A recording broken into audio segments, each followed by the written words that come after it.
যারা জমিন ধ্বংস করে দিতে চাও, আমি আল্লাহ দেখতেছি কেমন গুনাহ হইতেছে। যেই মানুষ আমি আল্লাহ এত আদর করে বানাই না, আসমান আল্লাহ বানাইছেন কুন ফায়াকুন বইলা, ফেরেশতা আল্লাহ বানাইছেন কুন ফায়াকুন বইলা, জমিন আল্লাহ বানাইছেন কুন ফায়াকুন বইলা, কিন্তু আমারে আপনারে আল্লাহ পাক কুন ফায়াকুন বইলা বানায় নাই। আমাকে আপনাকে যখন আল্লাহ বানাইছে, খালাকতু বিয়াদাইয়া, আল্লাহ বলে আমি আমার নিজের হাত দিয়া বান্দা বান্দিরে বানাইছি। কারণ এই চেহারার মধ্যে এত দামি কপাল, ওই কপাল দিয়া বান্দা আমার কুদরতি কদমে সেজদা দিবে। এই কপালটার এত দাম, এই কপাল কুন ফায়াকুন বললে হয় না, এই কপাল ফেরেশতাদের হাতে বানাইলেও হয় না, আমি আল্লাহ নিজের হাতে বানাইছি।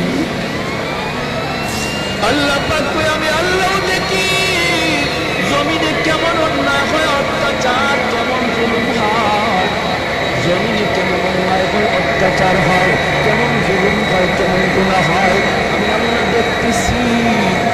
আমি আল্লাহ দেখতেছি আমার নবীর নায়েব রাসূল উলামায়ে কেরামের সাথে কেমন আচরণ হয়, সবই আল্লাহ বলে আমি দেখতেছি।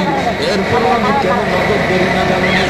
চার শ্রেণীর কারণে। লাউলা মাশারিক রুদ্দা ওয়াল শাবাব ফুশা ওয়াল আতফাল রুদ্দা ওয়াল আনআম রুদ্দা।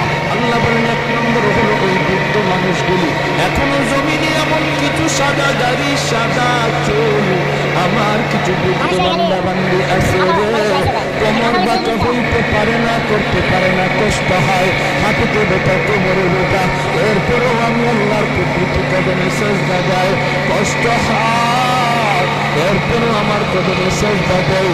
এই সেজদার যুগে